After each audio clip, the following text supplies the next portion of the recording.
வணக்கம் நண்பர்களே. பதிய பக்கம் சுப்ரமணியம் ஃப்ரெண்ட்ஸ் ஷேர் பண்ணுங்கள். நன்றி.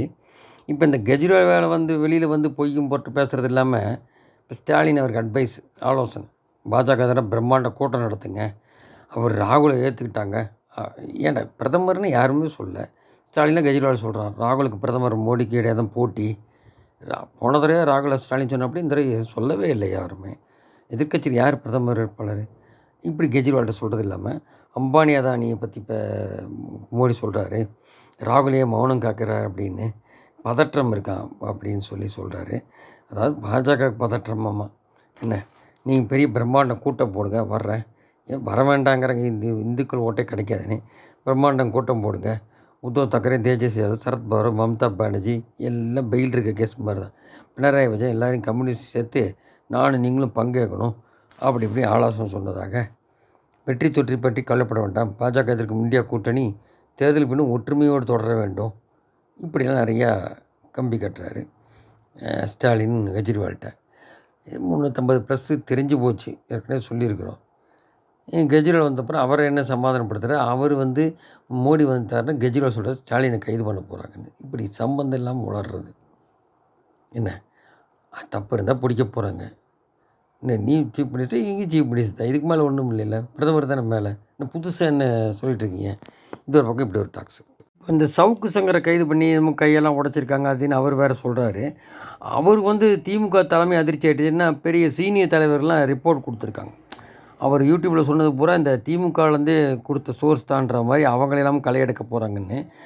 அதுபோக இப்போது பழையபடி பிரசாந்த் கிஷோரையே நியமித்து ஒரு நாளைக்கு 2 கோடி கொடுத்து திருப்பி 2026 ஆட்சிக்கு, அதாவது பல நடிகர்கள் ஏற்கனவே குறிப்பிட்டிருந்தோம், நடிகர் வராங்க, சீமானோட சேர போகிறாங்க. பத்தாவதுக்கு அண்ணாமலை வந்து பெரிய லெவலில் கொண்டு போக போகிறாரு இந்த தேர்தல் முடிஞ்சப்புறம். வர எம்பியெல்லாம் சேர்த்து அந்த தொகுதிக்கு ஒர்க் பண்ண வச்சு இது பண்ண போகும்போது, இதில் வந்து ஏடிஎம்கே வந்து சேரணும் ஒரு பக்கம், ஏடிஎம்கே பிளவாகும்னு சொல்லிட்டு ஒரு டிஎம்கே மந்திரி சொல்கிறாரு, குண்டு போடுறாரு. இப்படி என்ன வேணால் போட்டுன்னு இருக்கலாம். என்ன, எடப்பாடியை நீக்கிட்டு மற்றவங்கள ஒன்று சேருவாங்களா, இதெல்லாம் இனிமேல் தான் தெரிய வரும். அதனால் அண்ணாமலை ஒண்டி கூட்டணி போட்டுனதுனால பல விதமான குளறுபடி திராவிடங்களுக்கு வரப்போகுது. 2 திராவிடம் வரப்போகுது, அதான் உறுதி. இப்போ பாருங்கள், அதுவும் இல்லாமல் இங்கே பழசு ஒரு மாஜிகள் சேர்றதா இருந்தாங்க கோயம்புத்தூரில் எலெக்ஷன் முன்னாடி. அதை இந்த பிஜேபியிலே சில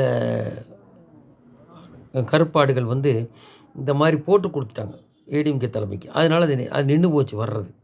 அப்போ எல்முருகெல்லாம் கூட கோயம்புத்தூர் இருந்தார், அது சேரதாக இருந்து நின்று போச்சு. அதனால் இந்த தடவை மாற்று வேறு மாதிரி வரும், பன்னீர் தினகரன் ஜெயிச்சப்புறம். அதனால் அவங்களெல்லாம் இன்றைக்கி களை எடுக்க போகிறாரு. அவங்களெல்லாம் சீனியராக இருந்தாலும் களை எடுத்தால் தான் போய் ஜேபி நட்டான்றவர் அகில இந்திய பிஜேபி தலைவர்கிட்ட கொடுத்தார் ரிப்போர்ட் பட்டியலாம். இவங்களெல்லாம் நீங்கள் களை எடுக்கணும். அதே மாதிரி நம்ம சொல்லாமல் சில ஆட்கள்லாம் வந்து கேண்டிடேட்டாக போட்டு நின்றுட்டாங்க. அப்போது எதிர் candidate, DMK candidate, example Kanimozhi இருக்காமல் அங்கே போய் தமாக நிற்க வச்சது ஈஸியாக வின் பண்ணுற மாதிரி கனிமொழிக்காது. இந்த மாதிரிலாம் எங்கிட்ட கேட்காமே போட்டாங்க. இந்த மாதிரி நிறையா சொல்லியிருக்காரு. இது எதுவுமே நடக்கக்கூடாது. நம்ம நிற்க வைக்கிற ஆள் தான் எம்எல்ஏக்கு நிற்கணும். அது இப்போவே கூட கேண்டிடேட் சொல்லிடலாம், அவங்க அந்த வேலையை இது பண்ணி போட்டோன்ற மாதிரிலாம். அதை அந்த சீனியர்லாம் சில பேர்லாம் நீங்கள் அந்த காய் நகர்த்தணும், சுத்தப்படுத்தினா தான் 26 காலத்துக்குன்னு சொல்லியிருக்காரு. அது சம்மந்தமாக தெரிய போகுது. அதே மாதிரி இந்த அண்ணாதுரை வந்து இந்த மாதிரி சொன்னார், மீனாட்சி அம்மன் சொன்னதுக்கு ரத்தத்தில் அபிஷேகம் பண்ணு சொன்னார், அதை தான் கோட் பண்ணார். அதுக்கு வந்து பர்மிஷன் கேட்டு கேஸ் போட்டிருக்கான் தமிழகம். என்ன வேணால் போட்டுக்கோ, உள்ளது தான் சொன்னதான்னு சொல்லிவிட்டு அதுக்கு பதிலடி கொடுத்தாரு, ஏற்கனவே கூப்பிட்டுருந்தோம்.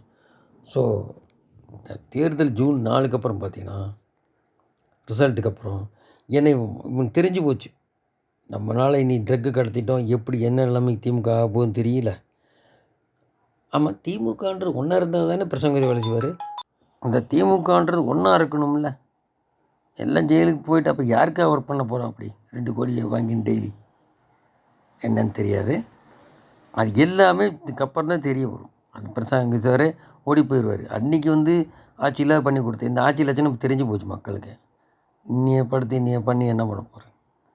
ஸோ 2 திராவிடம் பதற போகிறோம், அது உறுதி. களம் வேறு மாதிரிலாம் வந்து எல்லாம் ஓட்டு பிரிஞ்சு அது வேறு மாதிரி போகும் 26.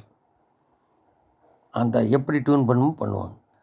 ஏன்னா 3 பேரும் ஏற்கனவே குறிப்பிட்ட மாதிரி அந்த சோசியல் இன்ஜினியரிங்கில் பெரிய தாதாக்கள் மோடி, அமித்ஷா. பார்ப்போம். நன்றி. ஜெய்.